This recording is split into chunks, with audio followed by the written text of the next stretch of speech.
Après avoir présenté ce qu'est le Parti des Européens, il convient maintenant d'expliquer de quelle manière, par quel biais, le Parti des Européens peut conquérir le pouvoir au niveau européen, ce qui paraît évidemment une montagne à escalader, mais est-ce que le salut de l'Europe paraît aujourd'hui si bien engagé qu'il faille s'attendre à ce qu'il soit facile?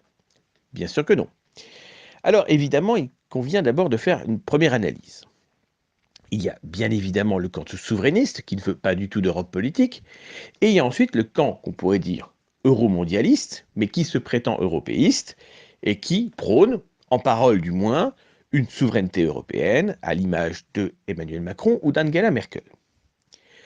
Cet européisme de façade est démenti systématiquement par les faits, par exemple par l'alignement pro-américain de l'Allemagne aujourd'hui, par le refus de cette même Allemagne de s'opposer au jeu de Erdogan en Turquie parce que l'Allemagne est otage de sa communauté turque, et de la même façon par la France, qui met une politique strictement nationale, qui a encore des ambitions africaines, à l'instar des interventions militaires au Mali ou en Centrafrique.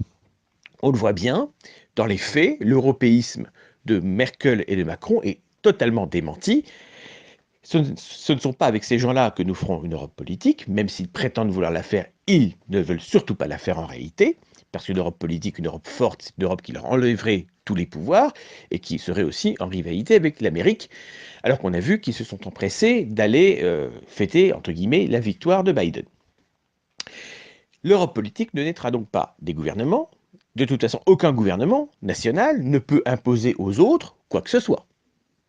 C'est au-delà de la question de l'unanimité et des thématiques de l'article 50 et autres problématiques, ce n'est pas le problème. Le problème d'abord, c'est que si on veut une Europe politique, il faut la faire au niveau européen, ce qui est assez logique.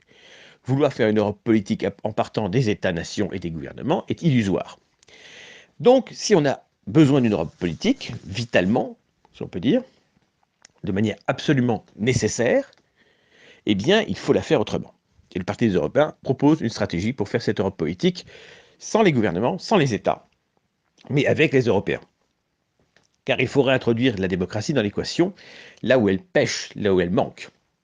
Alors, il y a néanmoins un endroit où il y a une démocratie européenne, entre guillemets transnationale. C'est le Parlement européen de Strasbourg.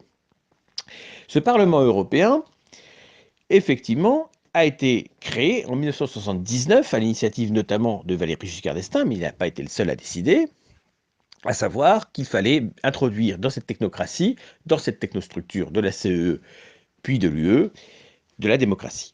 Alors, le Parlement européen est un parlement atypique, parce que c'est un parlement qui n'a pas l'initiative des lois. C'est le seul parlement aujourd'hui dans le monde qui n'a pas l'initiative des lois, ce qui est en soi choquant. Mais c'est normal parce que l'Union européenne n'est pas un État, donc l'Union européenne engage des directives, ne crée pas des lois. Le Parlement européen n'a aucun pouvoir dans de très nombreux domaines qui sont gardés comme l'apanage de souveraineté des États. Par exemple, le Parlement européen ne peut absolument pas légiférer sur la politique pénale ou la politique civile en Europe. Il ne peut pas légiférer sur le mariage, sur la nationalité, sur quoi que ce soit qui relève de la souveraineté. Il peut, en revanche, effectivement, voter des directives qui lui sont proposées sur la taille de la rondelle du saucisson. C'est donc assez choquant, puisque voilà un Parlement européen qui fonctionne comme un Parlement malgré tout, qui coûte de l'argent aux contribuables, mais qui n'a pas les pouvoirs d'un Parlement. Il n'a pas les pouvoirs d'un Parlement, mais il en a la légitimité, et notamment la légitimité démocratique que les autres structures de l'Union européenne, en commençant surtout par la Commission de Bruxelles, n'ont pas. Donc il est très important de comprendre cela. Lorsque Giscard, en 1979, a permis la création de ce Parlement européen au suffrage universel direct, beaucoup de chefs d'État et d'analystes s'inquiétaient de la possibilité que le Parlement européen prenne le pouvoir. Or, c'est bien la logique d'un Parlement. C'est là le défaut de fabrication, on va dire, de l'Union européenne, et c'est quelque chose qui ne peut pas être supprimé, parce que du jour au lendemain, on supprime le Parlement européen, l'Union européenne n'a plus du tout de caractère démocratique, et ça ne passerait pas. Il est très difficile de revenir en arrière d'une telle initiative. Ce Parlement européen est donc à la fois un point de force et un maillon faible de la structure. C'est en ce sens qu'il est essentiel. Mais il a des points de fragilité pour le moment. D'abord, le fait que beaucoup d'Européens ne votent pas aux élections européennes. Mais ils ne votent pas parce qu'il n'y a pas d'enjeu qui est réellement créé. Ils ont essayé de mettre en place la notion de Spitzenkandidat. Mais de toute façon, depuis des années, depuis l'origine même du Parlement européen, la gauche et la droite travaillent ensemble et se partagent les postes. On ne peut donc pas attendre, dans ce contexte, de véritable opposition. Or, pour que les électeurs se déplacent, il faut qu'il y ait de l'enjeu. S'il n'y a pas d'enjeu, les gens ne se déplacent pas. La cause principale du désaveu électoral du Parlement européen, c'est qu'il n'a pas de pouvoir et surtout qu'on n'y crée pas de l'enjeu. Or, le Parlement européen peut se voir créer un enjeu par notre stratégie. Je vais expliquer comment. Évidemment, rien en politique n'est possible sans recevoir des voix, donc sans gagner des députés sans avoir des électeurs. Ça, c'est un présupposé qu'il faut admettre dans l'équation parce que sinon, rien n'est possible. Il est évident que le Parti européen doit émerger médiatiquement et ensuite récupérer politiquement les conséquences de cette médiatisation en France comme dans le reste des membres de l'Union européenne actuelle, c'est-à-dire les 27 États membres. Ce qui n'interdit pas d'ailleurs aux 10 partis d'exister dans l'ensemble du continent, membre ou pas de l'Union européenne. Mais la stratégie que je prône implique d'être dans l'Union européenne et se place dans l'Union européenne. Il est important de le préciser. Alors, malgré tout, le Parlement européen a pu, par le biais des traités, gagner du pouvoir, même s'il n'a toujours pas l'initiative des lois. Et par exemple, il peut, au moins au début de la mandature, refuser les commissaires et la présidente de la commission actuelle, par exemple, aurait pu être rejetée. Comment on peut rejeter quelqu'un? C'est simple. Si Madame von der Leyen n'avait pas obtenu une majorité de parlementaires européens, elle n'aurait pas pu être commissaire, elle n'aurait pas pu être présidente de la commission. Avant, le président de la commission n'était pas du tout présenté devant le Parlement européen. Aujourd'hui, le Parlement européen peut censurer, mais une seule fois, au début, Madame von der Leyen. Si elle n'avait pas été sauvée par Orban, par les députés du mouvement 5 étoiles et quelques autres, elle aurait été mise en minorité, elle aurait été rejetée. D'ailleurs, Madame Goulard, proposée par la France, a été rejetée par le Parlement européen, il faut le rappeler, alors que c'est quelqu'un qui finalement était plutôt pro-européenne, mais qui a été, comment dire, mouillé dans l'affaire avec Bayrou des assistants parlementaires. Bon, elle en a été victime. Ça a amené à ce que ce soit Thierry Breton qui soit proposé en remplacement, et là, il a été élu. Donc on le voit bien, le Parlement européen a maintenant un petit peu de pouvoir, il peut dire non à la présidence de la Commission qu'on lui propose, hein, ce sont les États qui proposent, mais si Madame von der Leyen avait été rejetée, eh bien, ils auraient dû revoir leur copie. Donc c'est quand même important. Ce bras de fer peut exister. Il n'existe pas aujourd'hui parce que la droite et la gauche sont molles, et sont d'accord, de toute façon, au sein de cette structure. Mais ça pourrait changer. Donc il est important de bien comprendre que c'est la composition du Parlement européen qui détermine sa politique, et pas la structure en tant que telle. Une structure qui serait dominée par un parti européen au sens fort pourrait se mettre en opposition avec les États, avec la future commission, en la rejetant tout simplement, et pourrait avoir une majorité parlementaire, ce qui n'a jamais été réellement tenté. Aujourd'hui, la majorité parlementaire existe au Parlement européen, c'est l'alliance de la gauche et de la droite. Voilà, il y a une majorité parlementaire. Très, très affaiblie ces dernières années parce que l'émergence des écologistes, les succès certes très relatifs et très changeants de la droite nationale, et par exemple d'autres politiques, notamment dans le groupe de Visegrad, ont fragilisé cette structure. Ainsi, par exemple, la droite polonaise, en tout cas le PiS, fait partie d'un groupe conservateur. Et donc aujourd'hui, les deux grands groupes, qui sont le PPE et ce qu'on appelait l'ASDE, l'Alliance des sociodémocrates européens, qui comprend d'ailleurs le fameux PSE, Parti socialiste européen, eh bien, ces deux structures-là, maintenant, pèsent beaucoup moins qu'avant. Et c'est exactement le cas dans les autres pays. Par exemple, c'est un petit peu le système allemand de la grande coalition, où vous avez la CDU et la SPD qui aujourd'hui, avec Merkel, sont alliés. Eh bien, c'est un peu le même principe. Depuis 1979, gauche et droite travaillent main dans la main au Parlement européen, alors qu'ils s'opposent dans le cadre national. Ce qui est dénoncé d'ailleurs par les populistes qui disent, regardez, ces gens-là s'opposent à Paris, mais à Bruxelles, ils sont d'accord. Effectivement, c'est vrai. Et ça a beaucoup fragilisé la droite, qui est systématiquement en porte-à-faux entre Paris et Bruxelles. Alors, évidemment, ce Parlement européen de Strasbourg, donc, a la légitimité démocratique que le Parlement français n'a pas, parce que l'Assemblée nationale en France est élue au scrutin majoritaire à 2 tours, elle est donc très peu représentative. Il faut bien voir une chose, quoi qu'on pense d'ailleurs de ce parti, le Rassemblement national peut faire 25% des voix aux élections européennes et obtenir 25 députés. En revanche, aux élections nationales où il pèse peut-être un peu moins, 14 ou 15% des voix, il en obtient 6. Et encore, c'est récent, parce que d'habitude, il n'en obtenait pas. Donc comment peut-on avoir un tel décalage? La légitimité démocratique est beaucoup plus forte par la représentation européenne que par la représentation nationale. Évidemment, ce n'est pas le cas dans tous les pays. Cet exemple vaut pour la France, il valait pour le Royaume-Uni, il ne vaut pas pour l'Allemagne, qui a au moins un système représentatif, avec une chose étonnante, c'est que l'Assemblée, comment dire, la Cour fédérale a reconnu qu'on pouvait être élu à partir de 1% des voix aux élections européennes, alors qu'il faut 5% aux élections nationales. C'est intéressant à voir. Par exemple, vous faites 1% en Allemagne, vous pouvez être député européen, vous faites 5% en Allemagne, vous pouvez être député national, mais vous faites 1% au Bundestag, vous n'êtes pas élu. Donc il faut bien voir les choses comme ça, c'est compliqué. Il y a des pays qui sont malgré tout plus démocratiques en matière de représentativité au Parlement, par exemple l'Italie, par exemple l'Espagne, par exemple la Grèce. Il y a beaucoup de pays qui ont un système proportionnel. Mais dans le système français, eh bien, ce scrutin majoritaire à deux tours fausse la représentativité démocratique. Alors, une fois qu'on a dit tous ces principes généraux, quelle stratégie adopter? On l'a compris, j'espère que vous avez compris mon équation, il s'agit de gagner le Parlement européen. Tout simplement. C'est-à-dire d'y avoir une majorité. Alors, une majorité pure, c'est impossible. Aucun parti européen, quel qu'il soit, même le plus méritant du monde, même avec une personnalité extraordinaire à sa tête et avec tous les moyens possibles, n'obtiendrait 50% des voix.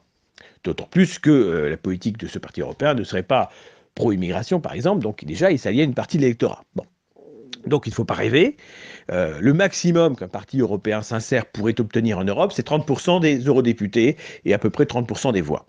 C'est vraiment un maximum dans un contexte favorable, mais c'est la ligne qu'il faut avoir. Car si l'Europe doit s'en sortir, il faut que les Européens en soient conscients et agissent en ce sens. Sinon, de toute façon, tout est terminé. On ne peut pas sauver un peuple qui ne veut pas être sauvé. Alors, 30% des eurodéputés, ce n'est pas une majorité. C'est le premier groupe. Vous êtes le premier groupe du Parlement européen, mais vous n'êtes pas au pouvoir. D'abord, pouvoir de quoi? Le Parlement européen n'a, comme je l'ai dit, pas de pouvoir en théorie. Il a une légitimité, mais il n'a pas de pouvoir. Mais si vous avez 30% des voix derrière vous, 30% des députés, vous avez beaucoup de gens qui vont vouloir venir à la victoire, des députés des autres groupes, par le principe d'une coalition. Évidemment, il ne faut pas être fermé à l'idée de coalition, même s'il faut toujours être en position de force. L'idée générale, dans un tel contexte, c'est que beaucoup de députés de la droite viendront à la victoire et vont donc arriver en renfort, nous permettant d'avoir une majorité. En termes clairs, c'est bien un retournement, c'est-à-dire au lieu d'avoir l'alliance gauche-droite permanente, vous auriez l'alliance entre le Parti européen et la droite. Pourquoi pas avec la gauche? Parce que la gauche est de plus en plus mondialiste et que donc ça serait totalement impossible. Donc, en position de force, une alliance de cette droite européenne nouvelle et puis de la droite européenne classique, du PPE par exemple, et de quelques libéraux démocrates. Ces gens-là viennent à la victoire. Il y en a toujours. L'opportunisme est dans la politique une règle. Surtout que ce ne sont pas forcément des gens qui ont des convictions si hostiles. Ils sont tenus par les règles du jeu de leur parti respectif. Mais ça peut changer. À partir du moment où vous avez une majorité parlementaire, vous avez une majorité de députés, bien, ça change tout. Si vous avez une majorité de députés, vous avez une forme de gouvernement européen. Sauf que vous n'avez pas ce gouvernement qui n'existe pas. Donc c'est là la différence avec un système classique où vous arrivez au pouvoir parce que vous avez une coalition majoritaire en France ou dans les autres pays, bah vous êtes au pouvoir. Là, le pouvoir n'existe pas puisque le Parlement européen n'a pas l'initiative des lois et ne peut pas élire un Premier ministre ou un président du Conseil. Elle peut élire un président du Parlement, mais c'est pas pareil. Bon, donc ça veut dire que là, il y a un saut politique qu'il doit faire. Cette coalition majoritaire doit réclamer le pouvoir. Et réclamer le pouvoir, ça veut dire le créer, dans ce cas présent. On peut imaginer donc, et c'est la stratégie que je prône évidemment, que le Parlement européen, du fait de cette majorité parlementaire en son sein, réclamant le pouvoir, s'autoproclame Assemblée européenne constituante, c'est-à-dire nous avons été majoritaires par la volonté des citoyens européens, nous avons une majorité de députés européens représentatifs derrière nous, nous mettons en place un Parlement européen véritable, c'est-à-dire une Assemblée européenne constituante, c'est-à-dire que le Parlement européen devient la chambre de création, si on peut dire, d'un nouveau pouvoir qui s'appelle l'État européen, avec sa constitution. Nous, peuple européen, nous décidons d'eux. Et donc, dans ce tel contexte, à ce moment-là, nous ne prenons pas un pouvoir qui n'existe pas, nous créons le pouvoir qui nous fait défaut, nous créons l'État européen autour d'une coalition majoritaire parlementaire à Strasbourg. Voilà comment on passe de l'Europe, Union européenne actuelle, à l'Europe unie politique de demain. Comment on passe d'une Europe des États à l'État européen. Tout simplement, effectivement, par ce saut constitutionnaliste, par cette autoproclamation qui rappellera aux Français le serment du jeu de paume de 1789. Quant à l'idée de tenir une majorité parlementaire en position de force, c'est une idée classique des systèmes parlementaires, par exemple sous l'Allemagne de Weimar, et d'autres exemples ainsi. Ce n'est pas quelque chose de nouveau. C'est ce qu'on appelle une révolution par les urnes, c'est-à-dire une révolution démocratique avec le soutien de la population, au moins au niveau de sa majorité. Voilà, c'est ça, faire de la politique. La politique, c'est pas, effectivement, de rêver d'un coup de force extérieur, comme les bolcheviks. Donc, évidemment, la notion de révolution est une notion très délicate, parce que beaucoup de gens associent le mot révolution à la violence, alors qu'en fait, là, on parle simplement d'un système de révolution administrative, institutionnelle, politique. Évidemment, de révolution morale également, parce que le soubassement de cette révolution, c'est la conscience des Européens de cette nécessaire unité sur les saines bases identitaires qui nous relient tous. C'est important de le comprendre. Mais voilà le schéma général, c'est-à-dire un parti européen qui obtient une majorité parlementaire en coalition à Strasbourg et qui autoproclame le Parlement européen en Assemblée européenne constituante, donc bâtissant ainsi les fondements de l'État européen. Maintenant, une fois qu'on a dit ça, il faut avoir la lucidité d'indiquer les obstacles. On l'a dit, le principal obstacle de base, c'est d'obtenir le soutien des Européens, ou en tout cas d'une part suffisante des Européens. Ça, c'est la base, mais c'est le postulat de principe. On fait politique en se disant, si vous votez pour moi, voilà ce que vous pourrez obtenir si vous êtes assez nombreux. Ça, c'est la base de la politique. Mais c'est un présupposé. Partons du principe que nous avons les gens derrière nous, parce que sinon on ne fait rien. Et maintenant, voyons les obstacles possibles. Le principal obstacle est ce que beaucoup de gens vont m'opposer, et le font souvent comme argument, en disant c'est pas réaliste. Pourquoi? C'est pas réaliste parce que les États ne vont pas se laisser faire. Mais comme en 1789, le roi ne s'est pas laissé faire. C'est bien clair. Bon. Donc ils ne vont pas se laisser faire. Sauf que ces États sont fondamentalement divisés, gangrénés et aliénés. D'une certaine manière, un pouvoir qui est fort, qui se crée et qui est légitime démocratiquement est assez invulnérable. Parce que si on a 30% ou 40% ou 50% des gens derrière nous, parce qu'à partir du moment où il y a la dynamique qui se crée, il y a des gens nombreux qui vont se dire « Ah, c'est bien ce qu'ils font ». Et qui se disent « J'y croyais pas, mais maintenant j'y crois ». Donc, on va passer de 30 à 50 en réalité, assez vite. C'est comme ça que la politique fonctionne. Il y a l'effet d'enthousiasme. Il y a une dynamique, ça attire des gens qui, au départ, étaient rétifs.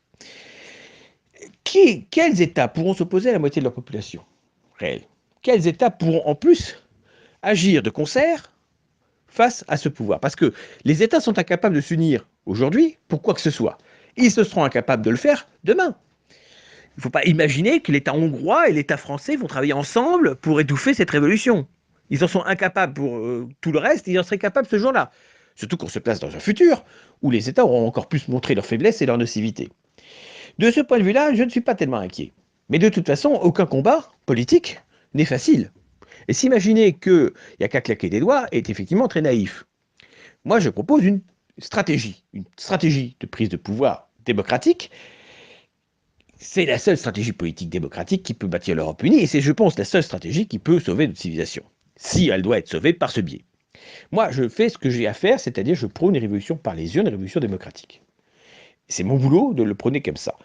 Après, si l'Europe va dans l'abîme et que d'autres solutions émergent, ben, elles ne viendront pas de moi, elles ne viendront pas d'un système comme celui que je propose.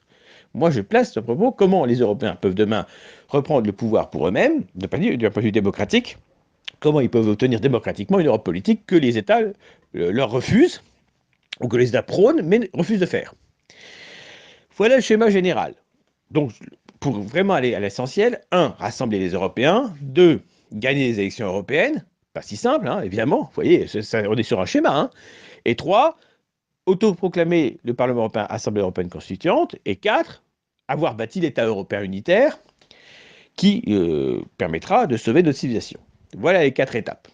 1. Émerger médiatiquement et politiquement. 2. Gagner démocratiquement. 3.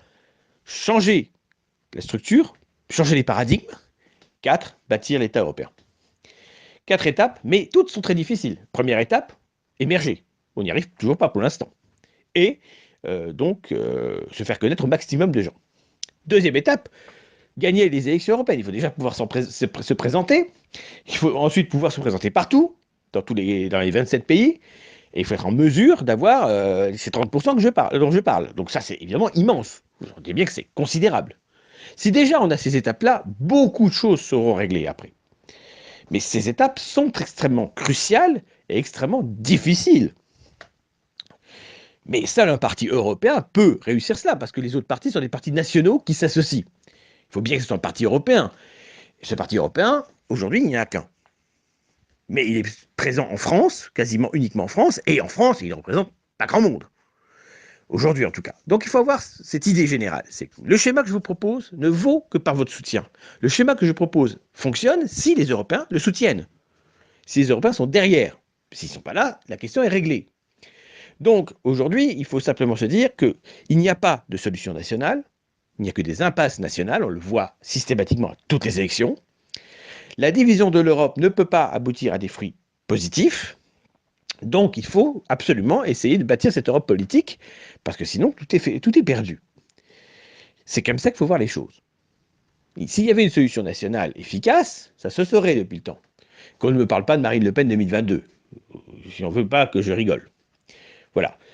Le problème aujourd'hui, c'est que de toute façon, aucun État, même la Russie, n'est capable d'agir efficacement. Et on le voit ces derniers temps.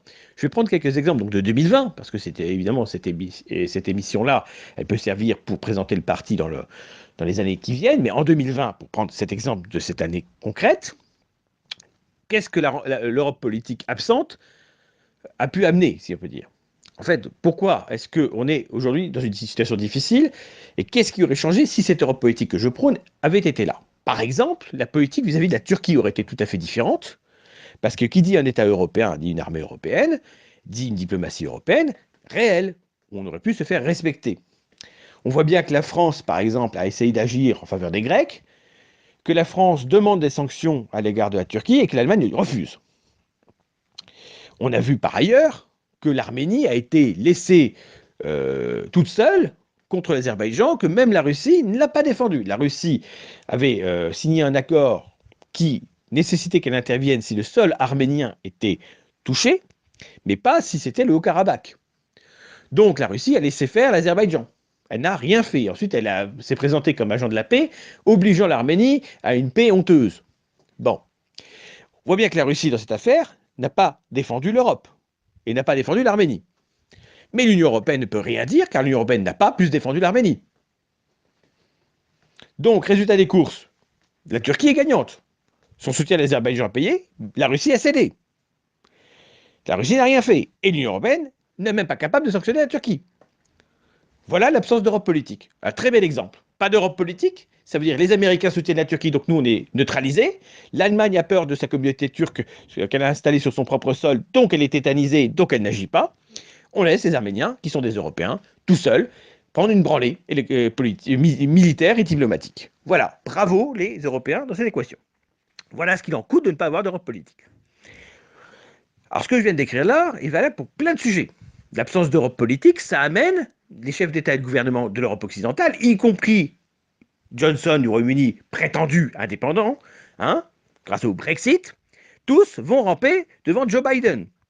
Tous vont le féliciter avant même que les résultats soient connus. Pourquoi? Parce que Johnson sait bien qu'il est en position de faiblesse par rapport à son Brexit, et il a besoin de l'allié américain. Donc on le voit bien, qu'on soit souverainiste à la Johnson ou mondialiste à la Macron, c'est la même chose. On va tout de suite présenter ses louanges à Biden. Voilà. Alors que la Russie, pour l'instant, n'a toujours pas fait. Voilà encore l'absence d'Europe politique. Une Europe politique, ça veut dire un chef d'État européen. Un chef d'État européen, il n'a pas à faire des courbettes devant qui que ce soit. Et certainement pas devant le président des États-Unis. Mais vous voyez nos chefs d'État d'Europe occidentale. Tous ou presque y sont allés. Conte, Sanchez, le Premier ministre irlandais, les premiers ministres des pays scandinaves, Merkel, Macron, tous, tout de suite. Biden président, bravo. Voilà. Hein, et la Russie, la Chine récemment seulement, mais ont pris leur temps. Ils pouvaient prendre leur temps. Le Mexique a pris son temps, le Brésil prend son temps. Mais les pays d'Europe occidentale, tout de suite, oh, c'est formidable. Et là-dessus, Orban et les autres ne sont pas meilleurs. Il n'y a que, je crois, le président polonais qui n'avait rien dit. Je ne sais pas s'il a parlé depuis. Voilà encore un exemple parmi tant d'autres, de l'absence d'Europe politique. Nos gouvernements ne nous défendent pas. Ils défendent le mondialisme. Et si on veut empêcher ça, c'est pas en votant pour l'extrême droite anti-européenne, qui de toute façon n'arrivera jamais au pouvoir et se divisera systématiquement, que ce soit avec le RN en France, que ce soit l'AfD en Allemagne, etc. On voit bien. D'ailleurs, ils n'ont pas de colonne vertébrale idéologique, ils n'ont pas de structure politique cohérente. La Lega italienne, par exemple, oscille entre deux positions. Fratelli d'Italia a fait de l'europhobie maximale, puis s'est ravisé une fois que l'Italie a obtenu des aides financières de l'Union européenne. C'est n'importe quoi. On voit bien que les choses ne sont pas comme on le croit et qu'on voudrait le croire, c'est-à-dire que cette droite nationale n'est pas efficace et n'est pas capable d'arriver au pouvoir et n'arrivera pas au pouvoir. De toute façon, elle est, d'une certaine manière, le meilleur allié du système en place. C'est dur à dire pour certains qui croient encore à ce genre de parti, mais il faut avoir cette lucidité.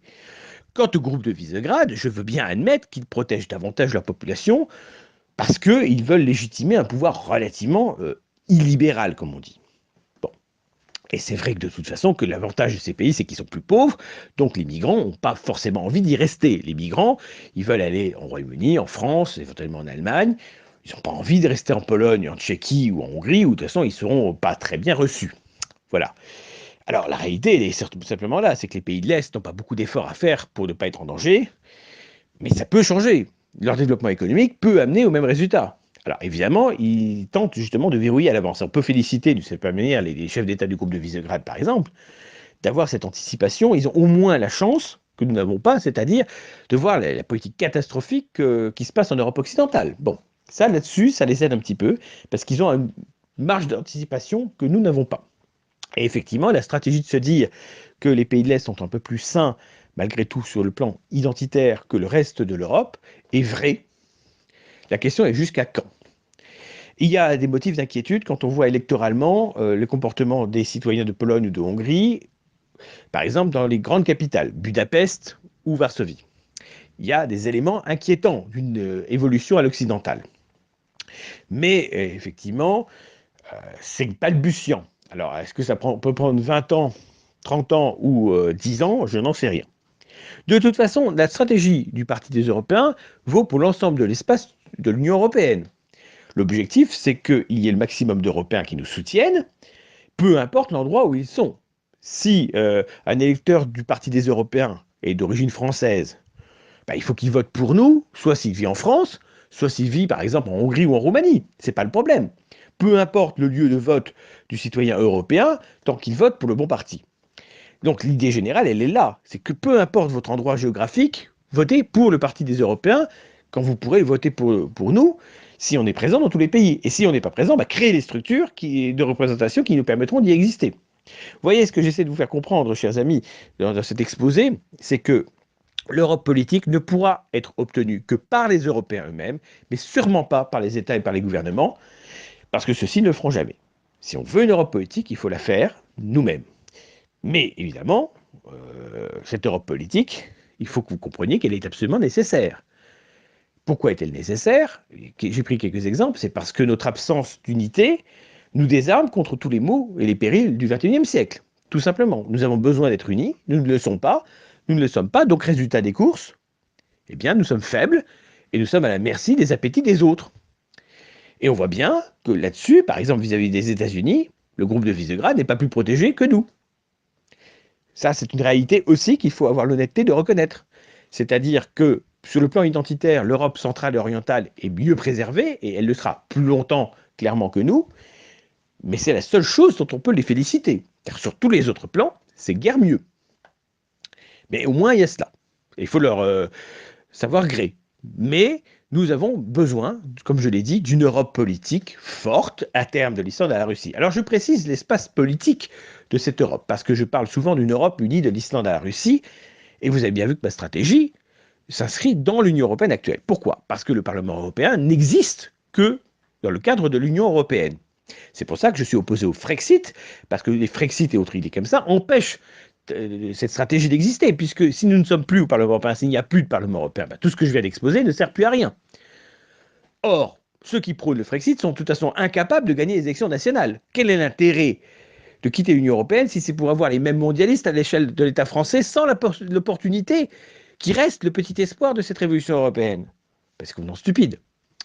Donc, c'est abandonner quelque chose qui peut être utile pour un cadre qui est verrouillé et qu'on ne gagnera jamais.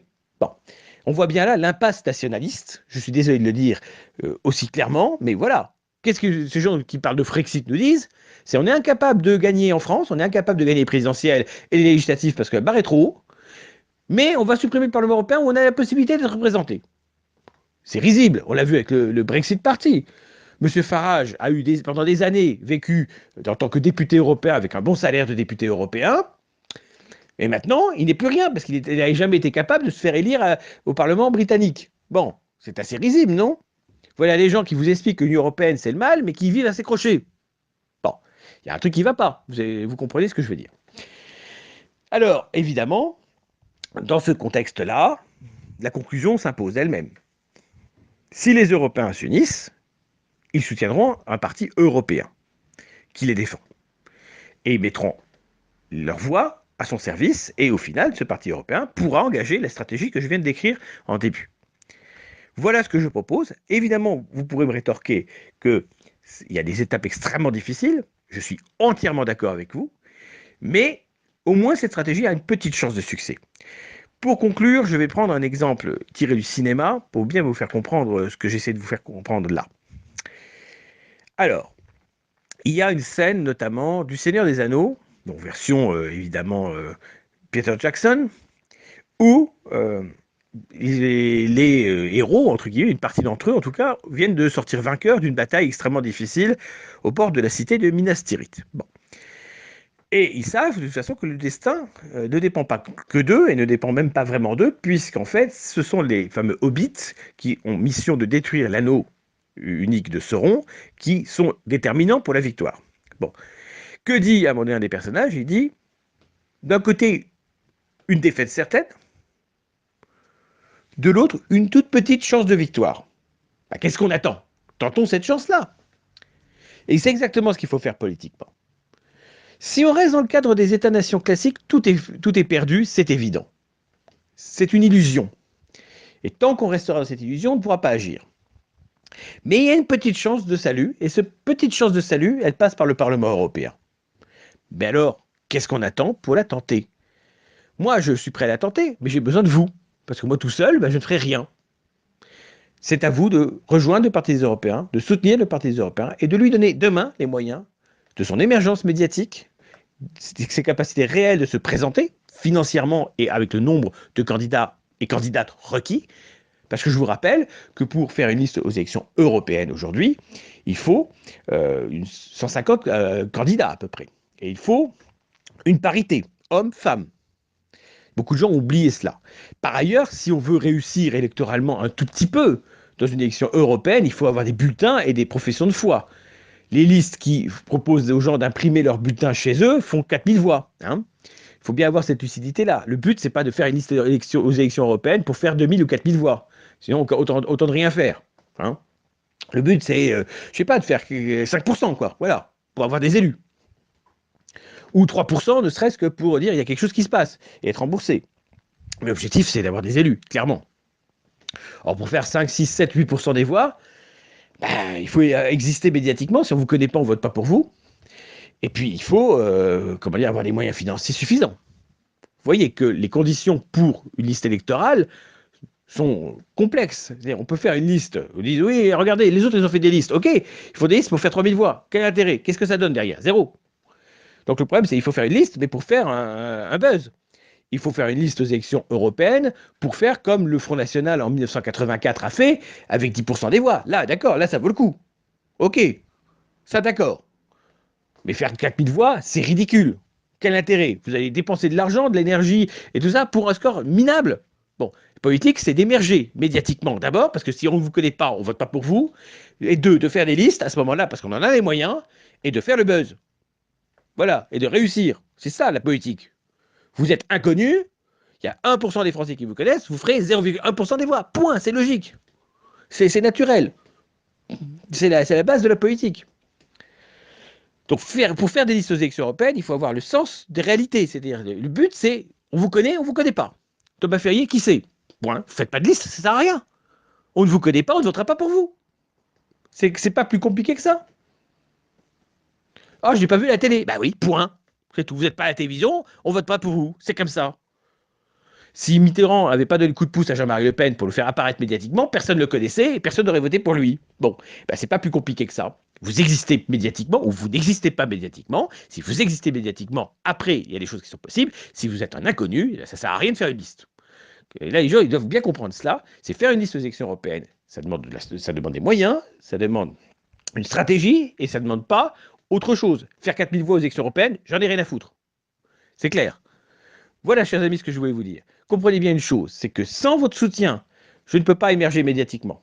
Si je n'émerge pas médiatiquement, je n'existe pas. Si je n'existe pas, tout le projet et tout le plan que je viens de vous exposer n'a simplement rien d'autre comme existence qu'un audio comme celui que vous venez d'écouter. C'est tout. Vous voulez que cette stratégie puisse réussir, parce qu'elle peut réussir, il faut nous soutenir. C'est pas plus compliqué que ça. Merci à tous.